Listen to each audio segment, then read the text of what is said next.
کہ رسول علیہ السلام فرماتے ہیں 3 چیزوں میں دیر نہیں کرنا۔ نمبر 1 نماز کا وقت ہو اس میں دیر نہیں کرنا۔ نمبر 2 جب کسی کا انتقال ہو جائے اور جنازہ تیار ہو تو تدفین میں دیر نہیں۔ آج کل یہ بھی فیشن بنا ہے، بیٹی آ رہی ہے، بہو آ رہی ہے، بیٹا آ رہا ہے، بھانجا آ رہا ہے، داماد آ رہا ہے، اور منہ دیکھ کے کیا ہوگا؟ پردے میں بھلائی ہے۔ اس نے آ کے کرنا کیا ہے؟ مغفرت کی دعا تو کہیں سے بھی ہو سکتی ہے۔ اس لیے مردوں کو پریشان مت کیا کرو، لیٹ مت کیا کرو، بس اتنی تاخیر جتنی انتظامات میں انتظام ہو جائے فوراً اس کو اپنی منزل پہ پہنچا دو۔ اس پہ بہت زیادہ تبصرہ نہیں کرتا کیونکہ بات لمبی ہوئی۔ اور تیسری بات، آقا علیہ السلام فرماتے ہیں اپنے بیٹا اور بیٹی اگر بالغ ہو جائے تو ان کی شادی کرنے میں دیر مت کرو۔ اگر بیٹا بیٹی بالغ ہو گئے اور تم نے شادی کرنے میں دیر کی اور پھر وہ بدکاری میں مبتلا ہوئے تو ان کی بدکاری کا وبال اس کے ماں باپ کے سر پہ بھی ہوگا۔ اس کو تو ہوگا ہی ہوگا، اس کے ماں باپ کے سر پہ بھی ہوگا۔ اس لیے بہت زیادہ دیر مت کیا کرو، کوشش کرو جلدی سے کر دو اور تاخیر مت کرو۔ ارے مولانا صاحب ابھی تو پڑھ رہا ہے وہ، باپو ابھی تو پڑھ رہا ہے وہ، تو کس نے کہا کہ شادی سے پہلے ہی پڑھ سکتے، شادی کے بعد نہیں پڑھ سکتے کیا؟ شادی کے بعد بھی تو پڑھ سکتے ہیں، پڑھنے والوں نے بے شمار لوگ ہیں، بلکہ بہت سارے لوگ جو لمبی ڈگریاں لیتے ہیں وہ تو شادی کے بعد ہی پڑھتے ہیں، کیونکہ آدمی رکے گا کتنے وقت۔ شکر کے طور پہ کہتا ہوں میں خود ابھی بھی پڑھ رہا ہوں، جبکہ حضور کی نالین کے صدقے میرے گھر میں بچے بھی ہیں الحمدللہ، ابھی بھی پڑھ رہا ہوں اور میں اپنے آپ کو طالب علم ہی سمجھتا ہوں اور طالب علم ہوں، ابھی بھی میں پڑھ رہا ہوں۔ آپ سے کہتا ہوں شادی کے بعد پڑھ لو، کہ ڈسٹرب ہوتا ہے، میں کہتا کیسے ہوتا ہے؟ بچے حرام میں مبتلا ہو رہے ہیں۔ شادی سے پہلے آج 40% سے زائد بچے اور بچیاں ہیں دنیا میں جو اپنا سب کچھ لٹا دیتے ہیں، سب کچھ گنوا دیتے ہیں۔ اور جو بچے زنا کرنے کی ہمت نہیں کرتے وہ بچے اپنے آپ پہ یوں ظلم کرتے ہیں کہ اپنی جوانی کی طاقت کو گٹر میں بہا دیتے ہیں۔ میں حیا کے پردے میں کہہ رہا ہوں، اس سے زیادہ بڑھ کر میں کچھ کہہ نہیں سکتا، اور یہ زنا سے بڑھ کر ہے۔ جو اپنے ہاتھوں سے اپنی طاقت کو ضائع کر رہے ہیں، اپنے ہاتھوں سے اپنے وجود پہ زنا کر رہے ہیں، وہ جوان، اس لیے کہ ہم پبلک میں رہتے ہیں، نوجوان ہمیں آ کر بتاتے ہیں کہ انہوں نے اپنے ہاتھوں سے اپنے آپ کے ساتھ زنا کیا۔ اللہ کے رسول علیہ السلام فرماتے ہیں کہ جو لوگ، جو مرد، جو لڑکے اپنے ہاتھ سے اپنے ساتھ برائی کرتے ہیں، نوجوان جو سمجھتے ہیں، میں زیادہ واضح نہیں کر سکتا ہوں، حیا کے پردے میں کہتا ہوں، قیامت کے دن ان کے ہاتھ حاملہ اٹھیں گے، حاملہ، وہ حمل والے ہاتھ لے کر اٹھیں گے، تو لوگ کہیں گے یہ کیا ہے؟ تو کہا یہ اپنے ہاتھوں سے زنا کرتے تھے۔ اور یہ بدکاری کرنے والے زندہ چلتی پھرتی لاش بن جاتے۔ اپنے بچوں پہ رحم کرو، اور اس کی ذمہ دار جو چیز ہے وہ گندی فلمیں ہیں۔ 16-17 سال کی عمر میں پہنچنے تک، یہ جو اسٹیج پہ لوگ بیٹھے نا جن کی عمر 40 سال یا اس سے اوپر کی ہے، 16-17 سال 18-20 سال میں پہنچنے تک انہوں نے جو کبھی سوچا نہیں تھا، 4 سال کے بچے وہ موبائل پر دیکھ رہے ہیں۔ 4 سال کے بچے، اگر تقریر بھی انٹرنیٹ پہ دیکھنے کے لیے آدمی جاتا ہے تو پہلے وہ گندی اشتہار سے گزرنا پڑتا ہے۔ خدا جس پہ کرم کرے وہ آنکھیں بچا لے، ورنہ حال کیا ہے؟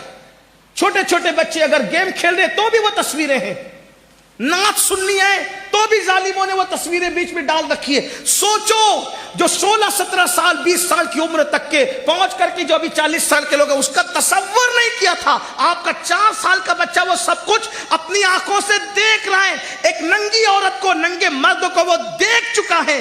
جب وہ 16-17 سال کی عالم میں پہنچے گا تو اس کا حال کیا ہوگا؟ اس لیے زنا پہ کنٹرول کا بہترین طریقہ ہے جلدی سے شادی کرنا، اچھا ماحول دینا، اچھی تربیت دینا، اچھے اخلاق دینا، برائی سے بچانا، جرائم سے بچانا، اللہ کی خشیت اور اللہ کا خوف دل میں پیدا کرنا۔ بس اپنی گفتگو کو سمیٹتے ہوئے آخری میں عرض کروں کہ اگر اللہ کا خوف دل میں پیدا ہو، ماحول اچھا ہو، خشیت اچھی ہو، خوف الہی ہو، عشق مصطفیٰ ہو، پاکیزہ ماحول ہو، دوستی اچھی ہو، صحبت اچھی ہو، تو پھر انسان ماحول کی برکت سے گناہ سے بچ جاتا ہے۔ اللہ کا خوف نہیں، ماحول اچھا نہیں، تربیت اچھی نہیں تو پھر انجام کیا ہے کچھ نہیں کہہ سکتے. بس جاتے جاتے ایک روایت پڑھتا ہوں اور اپنے جوانوں سے کہتا ہوں کہ ہر خطبے کے آغاز میں جو نکاح کا خطبہ ہے قاضی نکاح یہ آیت پڑھتا ہے سورہ نساء کی, یا ایھا الناس اتقوا ربکم الذی خلقکم من نفس واحدہ, اے لوگوں اپنے رب سے ڈرو جس نے ایک جان سے تم سب کو پیدا کیا. دوسری آیت بھی پڑھی جاتی ہے, اس میں بھی یہی ہے, یا ایھا الذین آمنوا اتقوا اللہ حق تقاتہ, اے ایمان والو اللہ سے ایسے ڈرو جیسے ڈرنے کا حق ہے.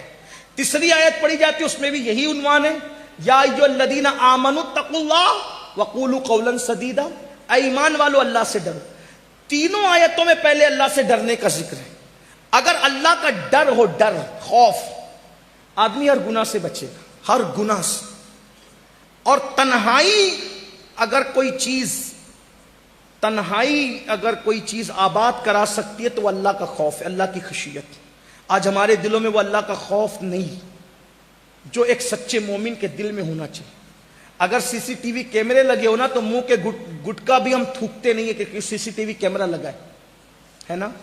سی سی ٹی وی کیمرہ لگا تو ہم کھڑے ہو کے پانی بھی نہیں پیتے, لیکن اللہ دیکھ رہا ہے, سب کچھ کرتا. سوچیں نا, وما قدر اللہ حق قدری, تم نے اپنے اللہ کی ایسی قدر نہیں کی جیسا قدر کرنے کا حق تھا. کب تک گناہ کرو گے؟ اللہ دیکھ رہا ہے اور بہت غیرت والا ہے اور اس کی پکڑ بڑی سخت ہے. ان بطش ربک لشدید, اس کی پکڑ بڑی سخت. جو نوجوان زنا کرتے ہیں انہیں پتہ ہونا چاہیے, حدیث پاک میں آتا ہے کہ جو زنا کرتا ہے اور پھر نہاتا ہے, غسل کرتا ہے, تو اس کے ہر غسل کے ہر قطرے کے بدلے میں 1 سال کا گناہ اس کے نامہ اعمال میں لکھا جاتا ہے. تو جتنے قطرے ہوں گے اتنے سال کا گناہ اس کے نامہ اعمال میں لکھا جائے. اور جتنے قطرے گرتے ہیں زنا کے غسل کے بعد, اس سے شیاطین پیدا ہوتے ہیں, وہ سارے شیاطین قیامت تک پاپ کریں گے اور ان سب کے پاپ کا عذاب اس کے سر ڈالا جائے گا جس کے زنا کے غسل سے وہ شیاطین پیدا ہو. اور دوسری طرف حدیث پاک میں آتا ہے کہ جو نکاح کرتا ہے اور نکاح کرنے کے بعد جائز ملاقات بیوی سے کرتا ہے اور پھر غسل کرتا ہے تو ہر قطرے کے بدلے میں 1 سال کی عبادت کا ثواب لکھا جاتا ہے. اور جتنے قطرے ہوتے ہیں ان کی تعداد کے برابر فرشتے پیدا کیے جاتے ہیں, اور قیامت تک وہ جتنی عبادت کریں گے اس سب کا صلہ اس کو ملے گا جس کے غسل کی قطرے کی تعداد کے برابر وہ فرشتے پیدا ہوئے. بہت سستا سودا ہے, اس لیے نکاح کرو. اور نکاح کی ضرورت ہے, میں اپنے بڑوں سے معافی مانگتے ہوئے کہوں, نکاح کی اگر ضرورت ہے, گھٹ گھٹ کے نہیں رہنا گھر میں, اپنے ماں باپ کے کان میں کہہ دینا میری شادی کر دو, یہ کوئی بری بات نہیں. چھپ کے زنا کرنے سے اچھا ہے, چھپ کے زنا کرنے سے اچھا ہے کہ ماں باپ کے کان میں خود نہیں کہہ سکتے, بھابھیوں سے کہلوا دو, بھائیوں سے کہلوا دو, دوستوں سے کہلوا دو میری شادی کر دو, یہ کوئی گناہ نہیں. کچھ لوگ کہتے ہیں شرم آئے گی, اگر کوئی نوجوان کہتے میری شادی کر دو تو عورتیں باتیں کرتی اللہ اس کو کیا ہو گیا, یہ پاگل تو نہیں ہو گیا, یہ ہمارے خاندان کی روایت تھی, اتنا بدبخت نکلا, اتنا مجرم نکلا, اتنا گندا نکلا, کہہ رہا میری شادی کر دو. میری بہن زنا سے تو بہتر ہے نا وہ کہہ رہا ہے میری شادی کر دو. میں اپنے جوانوں کے ساتھ ہوں, میں تمہارے ساتھ. کہو اپنے ماں باپ سے, اور ماں باپ سے کہتا ہوں میرے بھائی اس سے پہلے کہ تیرے بچے تجھ سے کہے میری شادی کر دو, تجھے کر دینا چاہیے. ہاں کچھ لوگ کہتے ہیں مولانا کھلائیں گے کیا؟ میں نے کہا اللہ رزاق ہے, جو مرغیوں کو بھوکا نہیں رکھتا وہ تیری بہو کو کب بھوکا رکھے گا. اور جس رسول نے فرمایا صلی اللہ علیہ وآلہ وسلم کہ نکاح کرو مالدار ہو جاؤ, میرا تجربہ ہے جس نے بھی نکاح کیا وہ مالدار ہوا, شرط یہ کہ گناہ چھوڑ دے نکاح کے بعد. ہاں, اور بیٹیوں سے بھی کہتا ہوں کہ اگر ان کو یہ حاجت ہو کہ ان کا نکاح ہونا چاہیے تو وہ کسی کا ہاتھ پکڑ کر بھاگنے کی بجائے وہ شرافت کے ساتھ اپنی ماں کے کان میں کہہ دے کہ میری شادی کر دیجیے. یہ بھی کوئی عیب نہیں, بیٹیوں کے لیے بھی عیب, کیونکہ جتنے حقوق بیٹوں کے اتنے حقوق بیٹیوں کے. جام نگر والوں یہ نہیں کہنا میں بگاڑنے کے لیے, واللہ کسی کا ہاتھ پکڑ کر بھاگنے سے تو اچھا ہے نا کہ تیرے کان میں تیری بیٹی کہہ دے کہ میری شادی کر دو. یہ کوئی جرم نہیں ہے, یہ کوئی گناہ نہیں ہے. اس لیے جہالت کی وادیوں سے نکلو, اسلام میں بہت وسعت ہے. جتنا فری اسلام انسان کو چھوڑتا ہے کوئی نہیں چھوڑتا. جتنا انجوائے اسلام کے پاس ہے, جتنا انجوائے اسلام کے پاس ہے کسی کے پاس نہیں ہے. ہاں, اور مذہب میں دھارمک ہے تو بائک پہ بیوی کو لے کے نہیں گھوم سکتے. توجہ کرنا, اور مذہب میں آدمی دھارمک ہے, مذہبی ہے, بیوی کو بائک پہ لے کے نہیں گھوم سکتا. میں نے کہا چھوڑ یار, ایسا دھارمک پن کیا چیز. میرے نبی نے تو سنت بنا دیا بیوی کو اپنی سواری پر بٹھانا. اتنا انجوائے ہے کسی مذہب میں؟ اوروں کے یہاں تو بیویاں ہی نہیں ہیں. اسی لیے سفید داڑھی ہونے کے بعد بھی زنا کے جرم میں لوگ جیل کی سزائیں کاٹتے ہیں. ہمارے یہاں تو الحمدللہ نکاح سنت ہے, نکاح عبادت ہے, نکاح مذہب کا حکم ہے, نکاح پسندیدہ ہے. نکاح کرنے سے ارے یہ کیا ثواب کم ہے کہ جتنے غسل کے قطرے اتنے سال کی عبادت؟ ذرا کاؤنٹ تو کر لو, مجھے بتاؤ نا. ہے کسی مذہب میں کسی مذہب کو گالی نہیں دے رہا ہوں, لیکن اپنے مذہب کا حسن بیان کر رہا ہوں. جس مذہب میں غسل کرنے پر بھی شادی کے بعد یہ ثواب ہو, آپ بتائیں نا. ہے کہیں فرشتوں کی اتنی تعداد پہ پیدائش ہو رہی ہو, عبادت کر کے ان کا اجر ہمیں مل رہا ہو, تو کوئی بیوقوف ہے, کوئی نادان ہے خود کی بیوی کو چھوڑ کر زنا کے اڈے پہ جائے گا؟ یہ فضیلتیں اسی لیے بیان ہوئی کہ جرائم پر روک لگے. تو میں کیا عرض کر رہا تھا, اور جگہ یہ ہے کہ جو دھارمکتا یہ ہے بیوی کو بائک پہ لے کے نہیں گھوم سکتے, لوگ کیا کہیں گے. میں نے کہا میرے نبی نے تو سنت بنا دیا اپنی سواری پر اپنی ازواج پاک کو. کیسے؟ ایک خوبصورت سا واقعہ یاد آیا. ہم حضور کی سیرت بھول گئے. بڑی معذرت کے ساتھ یہ بھی کہتا ہوں, ہیرو کرکٹر اس کی زندگیاں یاد کی, حضور کی سیرت ہی یاد نہیں. اور حضور کی سیرت ہم نے نہ کبھی پڑھی. اچھا جب کبھی یہ بیان کرو نا, لوگ کہتے ایسا ہے, ہم نے تو کبھی نہیں سنا. تو تو نے نہیں سنا تو اس کا مطلب کیا ہے ہی نہیں. آدمی جو چیز نہیں جانتا اس کا دشمن ہوتا ہے. نہیں سنا تو بھئی آپ کو سننا چاہیے تھا نا, نہیں پڑھا تو آپ کو پڑھنا چاہیے تھا. خیبر کے موقع پر حضور علیہ السلام کی ایک پیاری زوجہ حضرت سیدہ صفیہ کا نکاح ہوتا ہے. اور صفیہ پاک کا جب نکاح ہوتا ہے تو صحابہ کرام کے درمیان ایک اختلاف ہو جاتا ہے. کچھ لوگ کہتے ہیں کہ خیبر کے سردار کی بیٹی حضور کے پاس کنیز کی شکل میں لائی گئی ہے, تو کچھ کہتے ہیں حضور نے اس کو اپنی کنیز بنا لی, سردار کی بیٹی کو اپنی کنیز بنا لی. کچھ لوگ کہتے ہیں نہیں حضور نے نکاح کیا, کچھ کہتے ہیں کنیز بنائی. کچھ تو صحابہ میں سے کوئی کہتا ہے چھوڑو ابھی بحث نہ کرو, بات نہ کرو, ابھی دیکھیں گے. حضور جب اس خاتون کو اپنے ساتھ لے کے چلیں گے تو اگر حضور پردہ کروائیں گے تو سمجھ لیں گے کہ حضور نے نکاح کیا, اور اگر حضور پردہ نہیں کروائیں گے تو کیا سمجھیں گے کہ حضور نے اس کو اپنی کنیز بنا لی. حضور نے پردہ کروایا اور حضور نے حضرت صفیہ کو اپنی اونٹنی پر اپنے ساتھ بٹھایا. تو چونکہ ان کے قبیلے میں جنگ تھی تو جنگ کی وجہ سے وہ سو نہیں سکی تھی, تو بہت جاگی ہوئی تھی. بھائی اگر کہیں فساد ہو رہا ہو تو کیا کچھ لوگ بیٹیاں اور بچے پلنگ پہ گدے ڈال کر کے سوئیں گے؟ نہیں ہوگا نا ایسا. تو وہ تو ہر آدمی تو جاگتا رہے گا, ٹینشن میں رہے گا. جنگ تھی, جنگ کے حالات تھے. سیدہ صفیہ سو نہ سکی. جب سو نہ سکی تو بہت جگی ہوئی تھی. اب جب حضور کے پاس آئی, دیکھو یہ بھی حضور کا طریقہ تھا, جب آئی نا سردار کی بیٹی تھی, کنیز بنا کر لائی گئی, تو سرکار نے فرمایا دیکھو تم سردار کی بیٹی ہو, اگر تم چاہو تو تمہارے ساتھ نکاح کر لیں, اور اگر تم چاہو تو ہم تمہیں آزاد کر دیتے, تم اپنے باپ کے پاس چلی جاؤ, تم سردار کی بیٹی ہو.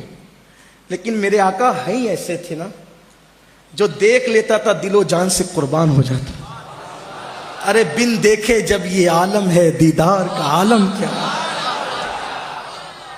پوری دنیا آج ان کے عشق میں بے چین ہے. کہنے والے کہہ رہے ہیں اور مزے میں کہہ رہے ہیں, اور روح فدا کا فزد حرقا یک شولہ دیگر برزن عشقا, مورا تن من دھن سب پھونک دیا, یہ جان بھی پیارے جلا جانا. آخر لوگ ان کے عشق میں جلنے کی بات کر کیوں رہے؟ وہ ہے ہی ایسے. تو جب بغیر دیکھے یہ جان بھی پیارے جلا جانا ہے, بغیر دیکھے یہ عالم ہے, تو صفیہ نے پورا وجود ناز اپنی آنکھوں سے دیکھا.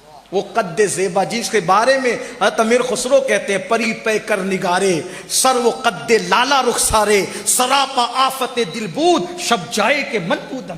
اور میرے امام کہتے وہ کمال حسن حضور ہے کہ گمان نقص جہاں نہیں، یہی پھول خار سے دور ہے، یہی شمع ہے کہ دعا نہیں۔ کرے چارہ سازی، کرے چارہ سازی زیارت کسی کی، بھرے زخم دل کے ملاحت کسی۔ حسن تیرا سا نہ دیکھا نہ سنا، کہتے ہیں اگلے زمانے والے، جگمگا اٹھی میری گور کی خاک، تیرے قربان چمکنے والے۔ کیا مہکتے ہیں مہکنے والے، بو پہ چلتے ہیں بھٹکنے والے۔ صفیہ سے کہا صفیہ اگر چاہو ہم تمہیں آزاد کرتے ہیں، اپنے باپ کے پاس چلی جاؤ، ہم عزت داروں کی عزت کرتے ہیں، اور اگر چاہو تو تمہیں نکاح میں لیا جائے۔ صفیہ کہتی ہے آپ کے پاس آ کر کوئی واپس کیسے جانا چاہے گا۔ صفیہ نے فیصلہ کیا سیدہ ہم آپ کے ساتھ رہیں گے۔ نکاح ہو گیا، حضور نے اپنے ساتھ بٹھایا اونٹنی پر۔ اب جب اونٹنی پہ وہ بیٹھی نا تو بیٹھے بیٹھے وہ یوں کر، ایک فیلنگ ہوتی ہے نا، آج جب سواری چلتی ہے تو وہ بیٹھی ہوئی تھی تو بیٹھے بیٹھے روایتوں میں آتا ہے وہ یوں کرتی تھی۔ وہ جب یوں کرتی تھی نا تو حضور اپنا ہاتھ ان کے سر پہ رکھ دیتے تھے اور ہاتھ سے ان کو، اپنے ہاتھ سے ان کو یوں سہارا دیتے تھے اور کہتے تھے صفیہ صبر کرو تھوڑی دیر میں منزل آ جائے گی، صفیہ صبر کرو تھوڑی دیر میں منزل آ جائے گی۔ سیدہ صفیہ کہتی ہے نا وہ لذتیں جو تھی نا محبوب کی، کہ میں اونگتی تھی اور سواری سے میرا سر ڈولتا تھا تو حضور اپنے ہاتھ کا سہارا دے کر کہتے تھے صفیہ صبر کرو ابھی منزل آ جائے گی۔ تو جس مذہب میں بیوی کو ساتھ بٹھانا اپنی سواری پر جس نبی نے سنت بنا دیا، اس مذہب سے زیادہ انجوائے کس مذہب میں ہو سکتا ہے؟ ہمارے یہاں دقیانوسیت نہیں ہے، ہمارے یہاں جو ہے وہ خیالات کی تنگی نہیں ہے، ہمارے یہاں اندھیرا نہیں ہے۔ اگر کوئی پردے کی پابندی کے ساتھ اپنی سواری پر اپنی بیوی کو لے کر کے بیٹھتا ہے تو ہم اس پر کوئی کرٹیسائز نہیں کرتے، ہمارے مذہب نے منع ہی نہیں کیا، بس شرط یہ ہے کہ جو حدود مقرر ہے وہ حدود رہنی چاہیے، حد سے مت بڑھو۔ ہاں اگر کوئی بے پردہ بٹھا کر کے بازاروں کی سیر کرا دے، زینت کرا دے، تب تو منع کیا جائے گا، پردے کی پابندی ہو، جو احکامات ہے اس کی پابندی ہو، اور اپنی سواری پہ بٹھائے۔ تو اس اعتبار سے تو حضور علیہ السلام نے بھی اپنی سواری پر بٹھایا ازواج پاک کو۔ تو میں یہ عرض کرنا چاہتا ہوں زنا کی طرف جانے کی بجائے حلال، اسلام نے آلٹرنیٹ دیا ہے نا، اس کا استعمال کرو۔